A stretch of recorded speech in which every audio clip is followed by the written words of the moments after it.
يا أيها الذين آمنوا اتقوا الله حق تقاته ولا تموتن إلا وأنتم مسلمون صدق الله العلي العظيم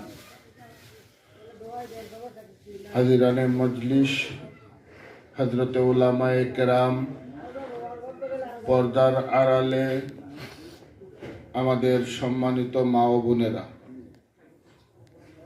আমরা অনেক বক্তব্য শুনছি কালকে থেকে এখানে। আমি তো খুবই মূর্খ মানুষ, এত মূর্খ যে মানুষের সামনে কথা বলার মতো আমার তেমন যোগ্যতা নেই। হযরত মহব্বত করেন এবং নির্দেশ করেছেন কিছু কথা বলার জন্য। আপনারা যদি দোয়া করেন, হযরত যদি সুদৃষ্টি রাখেন, আল্লাহর যদি হুকুম হয়, তা হয়তো আমি কিছু কথা বলবো। আমার যদি ভুল ত্রুটি হয়, আপনারা সগুণে মাফ করে দেবেন, আর কথার মধ্যে ত্রুটিগুলো মাফ করে আপনারা আপনাদের জ্ঞান অনুযায়ী আমার কথাগুলোকে ধারণ করে নেবেন। আমি কোরআন মজিদের যে আয়াত তেলাওয়াত করেছি, এই আয়াতের মধ্যে আলেম যারা তারা তো অর্থ বুঝে ফেলেছেন, যারা আলেম নয় তাদের জন্য বলতেছি। এখানে আল্লাহ বলতেছেন ইয়া আইয়ুহাল্লাযীনা আমানু, আল্লাহ ইমানদারদেরকে উদ্দেশ্য করে বলতেছেন। এখানে আমাদের দেশে বা আমি অনেক দেশে দেখেছি যারা তাবলিগের কাজ করেন, তো যারা তাবলিগ বিরোধী তারা বলেন মুসলমানদের মধ্যে আবার তাবলিগ কি, বলেন না? মুসলমানদের মধ্যে আবার তাবলিগ কি? তাবলিগ করবেন কাফেরদের মধ্যে, মুসলমানদের মধ্যে আবার তাবলিগ কি? কিন্তু আল্লাহ পাক এই আয়াতের মধ্যে কি বলেছেন? ইয়া আইয়ুহাল্লাযীনা আমানুত্তাকুল্লাহা হাক্কা তুকাতিহি ওয়া লা তামুতুন্না ইল্লা ওয়া আনতুম মুসলিমুন। এই ইমানদারেরা, তোমরা তাকওয়া অবলম্বন করো এবং মুসলমান না হইয়া মারা যাইও না। এতে বোঝা গেল ইমানদার হইলেই মুসলমান হওয়া যায় না। এই আয়াত এটাই প্রমাণ করে যে কোনো মানুষ ইমানদার হইলেই মুসলমান হওয়া যায় না। যদি মুসলমান হওয়া যাইতো, এই আয়াতটাকে তো আল্লাহ পাক হযরত সাহাবায়ে কেরামকে সামনে নিয়ে বলেছিলেন যে মুসলমান না হইয়া মারা যাইও না, তাকওয়া অবলম্বন করো। তাহলে মুসলমান হওয়ার জন্য শর্ত হলো তাকওয়া অবলম্বন করা। ঈমান আনার জন্য তাকওয়া অবলম্বন করা শর্ত না, মুসলমান হওয়ার জন্য তাকওয়া অবলম্বন করা শর্ত। তাকওয়া কি?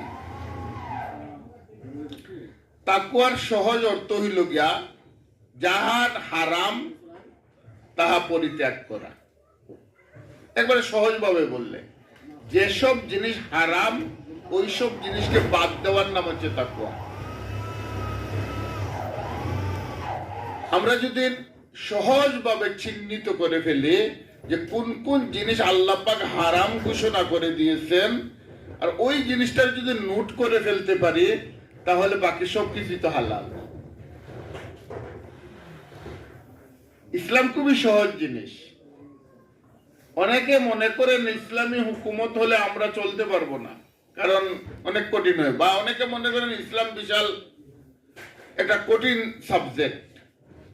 আসলে খুবই সহজ জিনিস। আমরা যদি শুধু হারাম জিনিসগুলাকে বুঝে ফেলি, তাহলে বাকি সবই তো হালাল। তো আল্লাহ পাক হারাম জিনিস খুব কম জিনিস চিহ্নিত করেছেন। পৃথিবীতে বেশিরভাগ জিনিসই হালাল, খুব কম জিনিস হারাম। একটা সাদা কাপড়ের মধ্যে ছোট্ট একটা দাগ পড়লে ওই দাগ দূর থেকে দেখা যায়।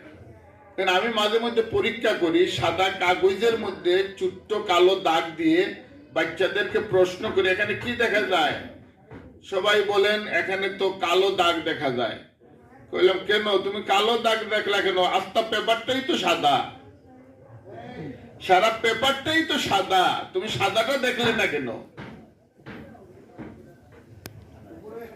আসলে হারাম জিনিস খুব বেশি না, কিন্তু যেহেতু এটা কালো দাগ সবার দৃষ্টি এখানে থাকে। ইসলাম হচ্ছে একটা কমপ্লিট কোড অফ লাইফ, পূর্ণাঙ্গ জীবন ব্যবস্থা। এখানে একবারে ঘুম থেকে শুরু করে, বাজার থেকে শুরু করে সবকিছু ইসলামের বিধানের ভেতরে রয়েছে। তাকওয়া হচ্ছে সবকিছুর মধ্যে হালাল হারামকে তাফরিক করে মেনে তাকওয়া অবলম্বন করে চলার নাম। কুরআন শরীফের নাম হচ্ছে ফুরকান। শাহরু রমাদান আল্লাযী উনজিলা ফীহিল কুরআন হুদাল লিন-নাসি ওয়া বাইয়িনাতিন মিনাল হুদা ওয়াল ফুরকান। ফুরকানের অর্থ কি? আলো আঁধারের মধ্যে পৃথক করা, সত্য মিথ্যার মধ্যে পৃথক করা, হালাল হারামের মধ্যে পৃথক করা, খারাপি এবং বালাইয়ের মধ্যে পৃথক করা। এজন্য আল্লাহ পাক এই কোরআনের নাম ফুরকান দিয়েছেন। তো আমরা তাকওয়া কিভাবে অবলম্বন করব? একটা শ্যাম্পু, আপনি মনে করেন কোন জায়গায় যাইতে হইলে দেখবেন রাস্তার মধ্যে মাইল ফলক থাকে, 20 মাইল এখান থেকে ডেমরা, কিংবা এখান থেকে আপনি যাত্রাবাড়ি 3 মাইল, এইভাবে লেখা থাকে না রাস্তার মধ্যে? তো আল্লাহ পাক যুগে যুগে আমাদেরকে মাইল ফলক পাঠিয়ে দিয়েছেন, যুগে যুগে নবীদেরকে, আদম আলাইহিস সালাতু ওয়াস সালাম থেকে হযরত মুহাম্মদ সাল্লাল্লাহু আলাইহি সাল্লাম পর্যন্ত। এবং আমরা এগুলা বলি, দেখেন আমরা কিন্তু কোরআন শরীফের মধ্যে এইসব আয়াত আছে, আমানার রাসূলু বিমা উনজিলা ইলাইহি মির রাব্বি ওয়াল মুমিনুন কুল্লুন আমানা বিল্লাহি ওয়া মালাইকাতিহি ওয়া কুতুবিহি লা নুফাররিকু বাইনা আহাদিন মির রুসুলি। আমরা রাসূলদের মধ্যে কোনো ফারাক তৈরি করি না, আমরা মানি হযরত মুহাম্মদ সাল্লাল্লাহু আলাইহি সাল্লামের শরীয়ত, কিন্তু আমরা একতাও বিশ্বাস করি আদম থেকে নিয়ে মুহাম্মদ সাল্লাল্লাহু আলাইহি সাল্লাম পর্যন্ত যত নবী আইছেন সব নবীদের উপর আমাদের পূর্ণাঙ্গ বিশ্বাস এবং সম্মান রয়েছে। ইহুদিরা ঈসা আলাইহিস সালামকে গালাগালি করে, বা খ্রিস্টানরা মুসা আলাইহিস সালামকে গালাগালি করে, কিন্তু মুসলমানরা কোনো নবীকে গালি দেয় না।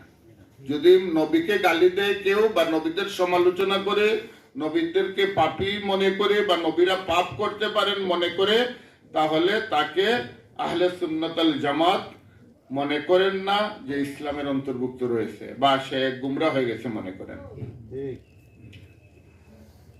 এইভাবে নবীদের শেষ নবী হচ্ছেন হযরত মুহাম্মদ সাল্লাল্লাহু আলাইহি সাল্লাম, আমাদের আখেরি নবী হযরত মুহাম্মদ সাল্লাল্লাহু আলাইহি সাল্লাম।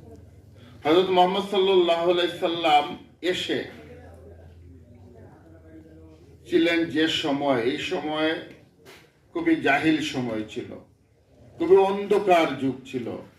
নিজের সন্তানকে মেয়ে সন্তান হইলে জিন্দা কবর দিয়ে দিত, এর চাইতে জাহালিয়ত আর কি হইতে পারে? মানুষ মানুষকে মানুষ মনে করতো না, দিনে দুপুরে ডাকাতি হইতো, কোনো নিরাপত্তা ছিল না মানুষের। রাসূল করিম সাল্লাল্লাহু আলাইহি ওয়াসাল্লাম প্রথম যখন হিলফুল ফুজুল গঠন করলেন, এটা মূলত মক্কায় একদল বিদেশি ব্যবসায়ীরা এসেছিলেন ব্যবসার উদ্দেশ্যে। তাদের সম্পত্তি লুট করে নিয়ে গিয়েছিল মক্কার সন্ত্রাসীরা। তারা বিভিন্ন জনের কাছে বিচার প্রার্থী হয়েছিল, বিচার প্রার্থী হওয়ার পরে বিচার পায়নি, তখন রাসূল করিম সাল্লাল্লাহু আলাইহি ওয়াসাল্লাম যুবকদেরকে নিয়ে একটি সংগঠন করেছিলেন, এটা হিলফুল ফুজুল। রাসূল করিম সাল্লাল্লাহু আলাইহি সাল্লাম যাদের সমাজে এসেছিলেন তাদেরকে হেদায়েত দেওয়া অনেক কঠিন কাজ। আমরা যারা তাবলীগের কাজ করি কিংবা গ্রামে বস্তিতে মানুষের কাছে দ্বীনের দাওয়াত নিয়ে যাই, তারা এটা অনুভব করি যে রাসূল করিম সাল্লাল্লাহু আলাইহি সাল্লাম কত কষ্ট করেছিলেন, সাহাবায়ে কেরাম কত কষ্ট করেছিলেন। নবীরা কত কষ্ট করছিলেন। আমাদেরকে তো কেউ কোনোদিন এখনো জুতা পিটা দেয় নাই যে তুমি দিনের দাওয়াত নিয়ে আইছো তোমাকে জুতা দিয়ে পিটাইলাম। কেউ পাথর মারে নাই যে তোমাদেরকে পাথর দিলাম। অথচ রাসূল করিম সাল্লাল্লাহু আলাইহি সাল্লামকে তায়েফের মাঠে দান দান একবারে পাথর মেরে রক্তাক্ত এমন ভাবে করেছে যে মাথা থেকে রক্ত পায়ের মধ্যে এসে জমাট বেঁধে গেছে। রাসূল করিম সাল্লাল্লাহু আলাইহি সাল্লাম 27টা যুদ্ধের মধ্যে সেনাপতির দায়িত্ব আদায় করেছেন জীবনে, এবং ওহুদের যুদ্ধে তার দান শহীদ হয়েছে। আমাদের কি এই অবস্থা হয়েছে? আমাদের এই অবস্থা হয় নাই। তাহলে আমরা রাসূল সাল্লাল্লাহু আলাইহি সাল্লাম যে যুগে এসেছিলেন সে যুগের মানুষ থেকে কমপক্ষে একটু ভালো যুগের মানুষের কাছে আছি না? রাসূল করিম সাল্লাল্লাহু আলাইহি সাল্লাম সেই যুগে এসে আরবের মানুষকে দেখে এই যে গারে হেরা থেকে নেমে আসলেন জবলে আবু কুবাইসের উপর, প্রথম যে সে লা ইলাহা ইল্লাল্লাহ ঘোষণা করেছিলেন যে পাহাড়ের উপর, ওই পাহাড়ের নাম হচ্ছে জবলে আবু কুবাইস। সেই আবু কুবাইসের উপর দাঁড়িয়ে যখন দিনের দাওয়াত দিলেন, দিনের পথে মানুষকে ডাকলেন, তখন থেকে নিয়ে আপনি চিন্তা করে দেখেন তিনি ইন্তেকাল পর্যন্ত মানুষের কি রেডিক্যাল পরিবর্তন হয়েছিল। আপনি চিন্তা করতে পারবেন না যে ওই মানুষগুলা, যে মানুষগুলা, আপনি চিন্তা করেন ওমর রাদিয়াল্লাহু তাআলা তলোয়ার হাতে নিয়ে যাচ্ছেন কাকে হত্যা করার জন্য? হযরত রাসূল করিম সাল্লাল্লাহু আলাইহি সাল্লামকে, রাহমাতুল লিল আলামিনকে হত্যা করার জন্য তলোয়ার হাতে নিয়ে যাচ্ছেন। চিন্তা করে দেখেন, চিন্তা করে দেখেন হযরত হামজা রাদিয়াল্লাহু তাআলা আনহুকে যুদ্ধের মাঠে, ওহুদের যুদ্ধে ওয়াহশী হত্যা করে কলজা ফেরে বের করে নিয়ে হিন্দার হাতে দিছে, আর হিন্দা ওই কলজার মধ্যে দাঁত দিয়ে কামড় দিছে। চিন্তা করেন কত জাহিল মানুষ হইতে পারে। আর কাকে? রাসূল সাল্লাল্লাহু আলাইহি ওয়াসাল্লামের আপন চাচা হযরত হামজা রাদিয়াল্লাহু তাআলা আনহু। আব্দুল্লাহ এবং হামজা মা দুই বাপে। হযরত হামজা রাদিয়াল্লাহু তাআলা আনহুকে কি করলো? একবারে শহীদ করে কলজাটা বের করে একবারে নিয়ে হিন্দার হাতে দিছে। হিন্দা ওইটাকে কামড়াইছে দাঁত দিয়ে। কিন্তু আশ্চর্যের বিষয় কি দেখেন, এই ওয়াহশী মুসলমান হয়ে গেলেন, এই হিন্দা মুসলমান হয়ে গেলেন। ওই রাসূল সাল্লাল্লাহু আলাইহি ওয়াসাল্লাম তো কোনোদিন বলেন নাই, শুধু ওয়াহশীকে একদিন বলছেন, ওয়াহশী তুমি আমার সামনে না বসে একটু ওই সাইডে বসো, তোমাকে দেখলে আমার প্রিয় চাচার কথা মনে হয়। কোন চাচা? যে চাচা একদিন রাসূল সাল্লাল্লাহু আলাইহি ওয়াসাল্লাম আম্মাজান ফাতেমা রাদিয়াল্লাহু তাআলা আনহাকে নিয়ে বাইতুল্লাহ গেছেন, আর আবু জেহেল আবু লাহাবরা তাকে দইরা পিঠের উপর বর রেখে দিছে, উটের বর। ফাতেমা তখন অনেক ছোট, কিছু করার নাই, শুধু কান্দা ছাড়া, তিনি ফিরাইতেও পারবেন না। তখন শিকারে ছিলেন হযরত হামজা রাদিয়াল্লাহু তাআলা আনহু। শিকার থেকে ফিরে খবর পাইয়া গড়ে যান নাই, সাথে সাথে কাবার চত্বরে এসে আবু জেহেলের মাথায় আঘাত করে বলেছিলেন, তুমি মনে করো নাকি আমার এতিম বাতিদার দুনিয়ায় কেউ নেই? আমি চাচা হামজা এখনো বেঁচে আছি। তখন হামজা মুসলমান হন নাই, এত আদরের ছিলেন। যেদিন ফাতেমা রাদিয়াল্লাহু তাআলা আনহুর বিয়ের প্রস্তাব করা হলো আলীর জন্য, আলীর কাছে তো টাকা নাই, গরিব মানুষ। তখন হামজা রাদিয়াল্লাহু তাআলা আনহু বললেন, বাতিজা আমার, নাতিনও আমার, বাতিজা আমার, নাতিনও আমার। ফাতেমা নাতিন, বাতিজার ঘরের নাতিন, আর আলী হচ্ছেন বাইরের ঘরের বাতিজা। আমার উট আমি কুরবানি করে দেব আলীর অলিমার জন্য। এত আদরের ছিলেন। কিন্তু এই হামজাকে চিন্তা করে দেখেন, ওহুদের মাঠে বুক ফেরে কলজা বের করে নিয়ে হিন্দার হাতে দেওয়া হইল, আর হিন্দা ওইটা চাবাইছে। এরপরে ওরা মুসলমান হয়ে গেলেন। এরপরে রাসূল করিম সাল্লাল্লাহু আলাইহি ওয়াসাল্লাম কোনদিন হিন্দাকেও গালি দেন নাই, ওয়াহশীকেও গালি দেন নাই। উনি ছিলেন রাহমাতুল লিল আলামিন। আমরা হইলে কি করতাম? আমরা তার 3 পুরুষ পর্যন্ত পিটাইতাম। তাহলে বোঝা গেল শুধু ওরা জাহিল নয়, আসলে আমরার জবানায় আমরাও জাহিল আছি। আমরা দেখা যায় 3 বছর আগে ভাইয়ের সাথে আরেকজনের ঝগড়া হইছে, এটা কিন্তু আপোষ হয়ে গেছে, কিন্তু আমরা 6 বছর পরে এটার প্রতিশোধ নেওয়ার চেষ্টা করি। সে তওবা করলে আমরা মাফ করি না, আছে না আমাদের সমাজে? এইবার মানুষ তওবা করে ফেলছে, অতীত যুগে একটা গুনাহ করেছে, অতীত যুগে সেই গুনার রেশ ধরে সে কিন্তু তওবা করে ফেলছে, তবলিগে 4 চিল্লা দিয়ে দিছে, বা কোন শেখের কাছে এসে মুরিদ হইয়া একবারে পরিবর্তন হয়ে গেছে।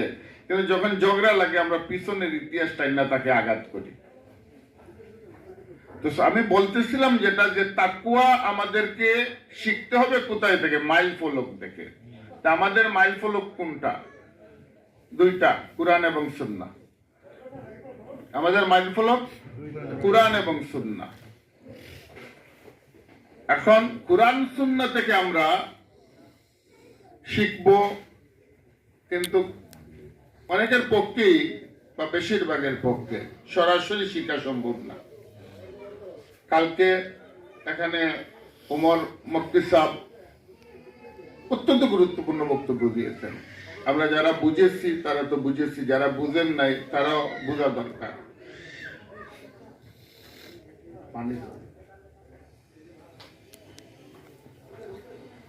আমি আমার জীবনে যে স্টাডি করেছি, যতটুকু লেখাপড়া করেছি, আমি সেই লেখাপড়া থেকে একটা জিনিস পাইছি, যে হযরতে সাহাবায়ে কেরাম, আমার ভিতরে একটা প্রশ্ন, যে এই জাহেল মানুষগুলো কিভাবে পরিবর্তন হয়ে গোটা বিশ্ব জয় করলো। ওই কালকে রাত্রে একজন বলতেছিলেন যে চিটাগাং পর্যন্ত সাহাবায়ে কেরামের মাজার আছে, কবর আছে। আমি আফগানিস্তানে 70 জন সাহাবীর কবর দেখেছি। কথাটা বুঝছেন? এরপরে মনে করেন একবারে টার্কি পর্যন্ত সাহাবায়ে কেরামের কবর আছে। এই মানুষগুলো, যে জাহিল মানুষগুলো, যারা মানুষের লাশ থেকে কলজা বের করে নিজে চিবাইতো, সেই মানুষগুলো রাসূল করিম সাল্লাল্লাহু আলাইহি সাল্লামের সহবতে গিয়ে রেডিক্যাল পরিবর্তন হয়ে গেলেন, অত্যন্ত রাতারাতি পরিবর্তন হয়ে গেলেন।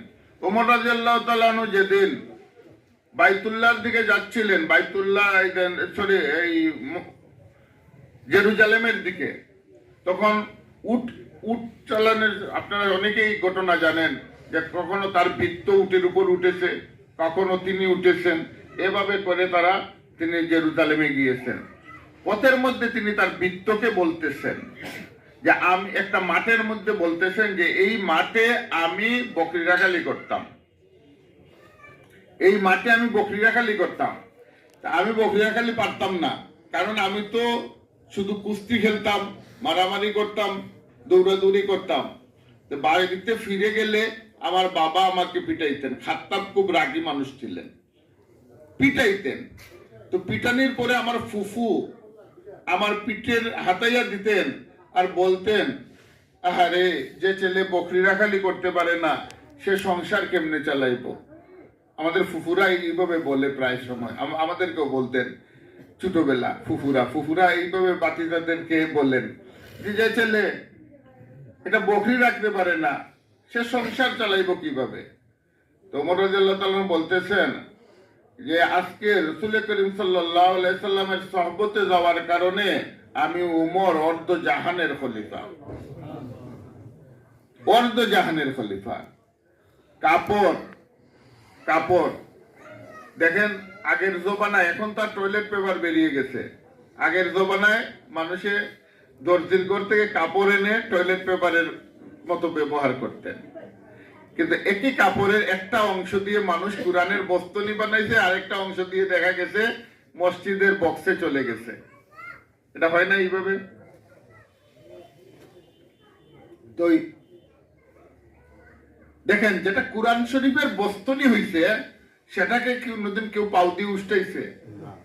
হ্যাঁ, না, উষ্টাই নাই। সেটাকে কি গেছে? চুমু খাইছে।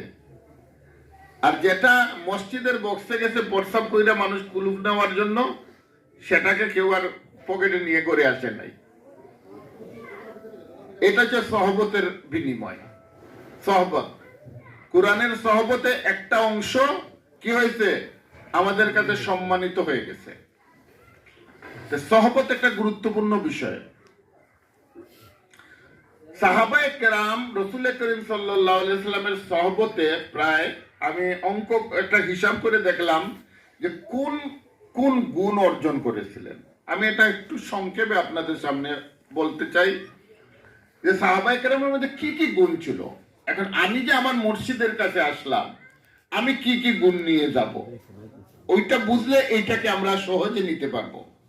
একটা মাইল ফলক যে তাকওয়া, তাকওয়া অবলম্বন করতে হইলে আপনাকে কোন কোন জিনিসকে ধরে তাকওয়ার দিকে যেতে হবে। তো প্রথমত একটা গুণ ছিল সাহাবায়ে কেরামের, সেটা ছিল আনুগত্যের গুণ। সাহাবায়ে কেরাম খুবই আনুগত্যশীল ছিলেন। কত আনুগত্যশীল ছিলেন দেখেন, একদিন রাসূল সাল্লাল্লাহু আলাইহি সাল্লাম দেখতেছেন এক সাহাবী, সুলাইমি সামথিং নাম, উনি কাঁদতেছেন, খুব কালো কালো কিটকিটে, মুখের মধ্যে দাগ, গরিব মানুষ, কাঁদতেছে। রাসূল সাল্লাল্লাহু আলাইহি সাল্লাম জিজ্ঞেস করলেন, তুমি কেন কাঁদতেছো? বললেন, দেখেন আমি তো মুসলমান হয়েছি অনেকদিন হয়ে গেল, আপনার এমন কোন সুন্নত নাই যে সুন্নত আমি আমল করি নাই, শুধু একটা সুন্নত পারতেছি না। বললেন কি? বললেন আমি বিয়ে করতে পারি নাই। বললেন কেন? বললেন আমি তো কালো মানুষ, টাকা পয়সাও নাই, আমার কাছে কেউ মেয়ে দিতে চায় না, খাটো। রাসূল সাল্লাল্লাহু আলাইহি সাল্লাম বললেন, যাও মদিনার সবচেয়ে ধনী যে মানুষ, উনির নাম মুহূর্তে মনে হচ্ছে না আমার, তো উনির কথা বললেন, যাও উনিকে গিয়ে বলো তার সুন্দরী মেয়ে একটা আছে করে, ওইটাকে তোমার কাছে বিয়ে দেওয়ার জন্য। চিন্তা করে দেখেন, ওই ভদ্রলোক একথা ভাবেনও নাই যে আমি কি এই কথা বললে উনি কি বলবে। উনি চলে গেছেন, চলে গিয়ে বললেন উনিকে যে আপনার মেয়েকে আমার কাছে রাসূল করিম সাল্লাল্লাহু আলাইহি ওয়াসাল্লাম বিয়ে দিয়েছেন। উনি তো শুনে রাগ উঠে গেছে। চিন্তা করে দেখেন, সবচাইতে শহরের ধনী ব্যক্তি, সুন্দরী কন্যা, আর বর হইয়াছে সবচেয়ে খাটো, অসুন্দর, কালো একটা পুরুষ, যার টাকা পয়সাও নাই। উনি চলে আসতেছেন, উনি এই কনের বাপ বলছেন, না না এটা সম্ভব না, আমার মেয়েকে এইভাবে তোমাদের বিয়ে দেব। উনি তো আর চলে আসতেছেন। চলে আসার পরে ঘর থেকে মেয়েটা বের হয়ে বাবাকে বলল, বাবা তুমি এটা কি করেছো? তোমার কাছে কে পাঠাইছে তুমি জানো না? তুমি সাহস পাইলে কোথায় যে রাসূলুল্লাহ সাল্লাল্লাহু আলাইহি সাল্লাম পাঠাইছেন আর তুমি তাকে ফিরাইয়া দিতেছো? আমি রাজি, রাসূল বলেছেন আমি রাজি। সাথে সাথে ওই মেয়ের বাবা দৌড়ে মসজিদে নববীতে গেলেন, গিয়ে রাসূল করিম সাল্লাল্লাহু আলাইহি সাল্লামের কাছে মাফ চাইলেন। মাফ চেয়ে বললেন, আমার মেয়েকে আপনার মানে ওই সাহাবীর কাছে বিয়ে দেব। বিয়ের আয়োজন হইল, 600 দিরহাম মোহর সাব্যস্ত হইল। এখন মোহরের আগে রাসূল সাল্লাল্লাহু আলাইহি ওয়াসাল্লাম বললেন, যাও তোমার তো বিয়ে হয়ে গেছে। এখন উনি বললেন, আমার কাছে তো মোহরের টাকা নাই, 600 দিরহাম দেবো, আমার কাছে তো এই টাকা নাই, এখন আমি যাবো কিভাবে?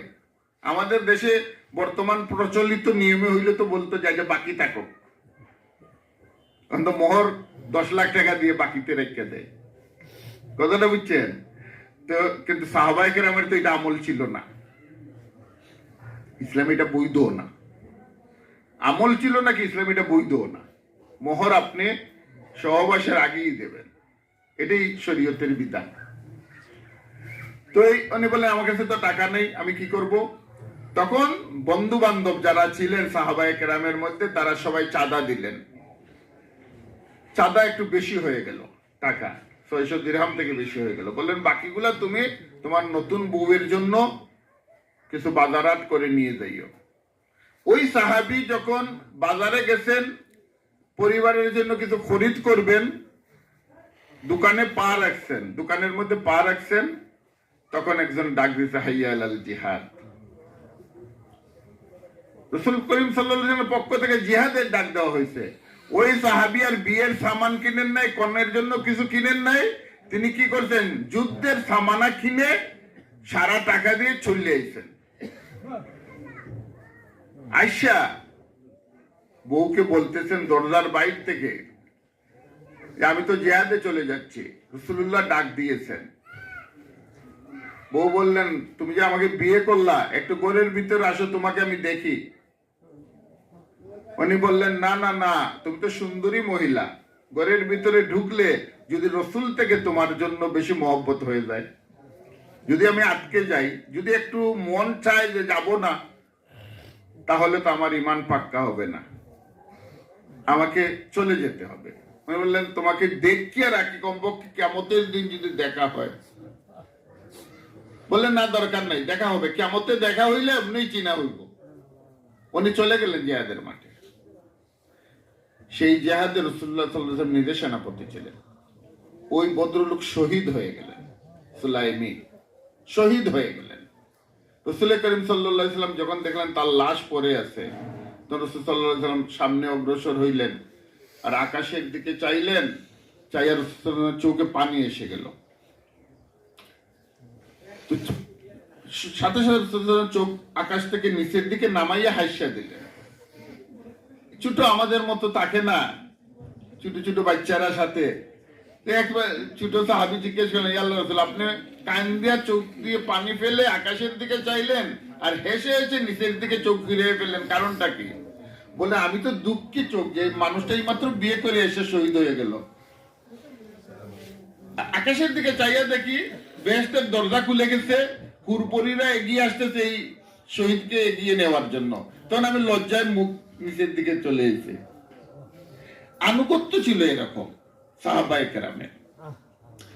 আমাদের আনুগত্য দেখেন, একটু জোর হইলে আমাদের আনুগত্য চলে যায়।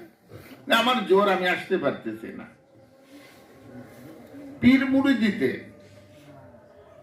পীর মুরিদিতে আনুগত্য একটা জরুরি জিনিস। কালকে হযরত বলেছেন এখানে যে আপনি শরীয়তের মসলা কি সেটা ভিন্ন কথা, কিন্তু পীর মুরিদিতে আসলে একটা আলাদা মসলা আছে। এখানে পীরের নির্দেশ মানা মুরিদের জন্য ওয়াজিব। আদাবুল মুরিদ, এটা সব তরিকার পীর সাহেবরাই এটা মনে করেন। আজান হয়ে যাচ্ছে, যেন দীর্ঘ কথা বলা যাবে না। এগুলোর উপরে অনেক কাহিনী বুজুর্গদের আছে, অনেক কাহিনী আছে। জালালউদ্দিন রুমি রহমতুল্লাহ আলাইহি শামতিবৃজি রহমতুল্লাহ আলাইহির কাছে যখন গেছেন, শামতিবৃজি রহমতুল্লাহ আলাইহি বলছেন আপনি তো বড় আলেম, আপনার এত কিতাব, এত বড় ইলম, আপনার মতো ব্যক্তিকে আমি সামাল দেব কিভাবে? প্রথমে আপনার কিতাব ফেলে আসেন। মানে বলেন আমি এত সারা জীবন মেহনত কইরা কিতাব সংগ্রহ করছি, আর আপনি বলতেছেন এগুলো ফেলে আসার, বলবো তাহলে আমার মুড়ি দেওয়ার দরকার নেই। এরপরে জালালউদ্দিন রুমি সব কিতাব ফেলে দিয়ে শামতিবৃজির কাছে গেছেন এবং সারা জীবন শামতিবৃজির কাছে এভাবে থাকছেন যেমন লোহা আর চুম্বক। যখন হারাইয়া গেছেন শামতিবৃজি, খুঁজতে খুঁজতে দামেক চাইছেন জালালউদ্দিন রুমি। এটা অনেক লম্বা কাহিনী। দামেক চাইছা হঠাৎ বলেন আমি কাকে খুঁজতেছি, সে তো আমার ভেতরে। ওই আইসা তিনি এই দেন দেওয়ানে শামতিবৃজি লেখা শুরু করলেন। এখান থেকে মসনবী শরীফের বেশিরভাগ কাহিনী শামতিবৃজিকে নিয়ে। আমাদের সাহাবায়ে কেরামের একটা বৈশিষ্ট্য ছিল, তারা কর্মঠ ছিলেন। সাহাবায়ে কেরাম কর্মঠ ছিলেন আমলের ক্ষেত্রে।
محمدا رسول الله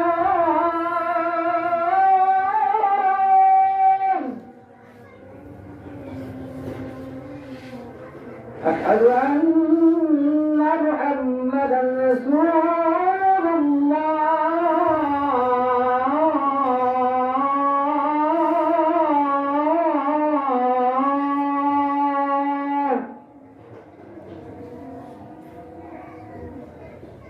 حي على الصلاة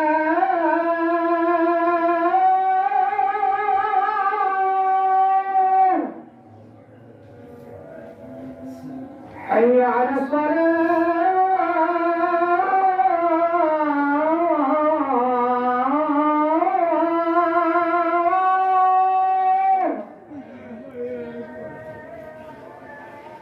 حي على الفلاح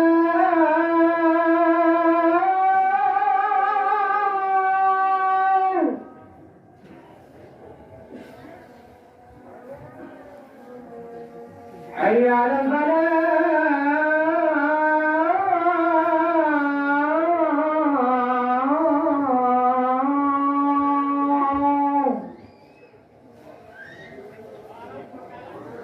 الله أكبر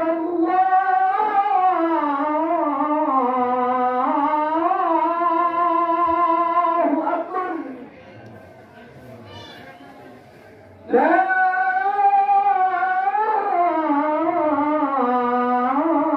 إله إلا الله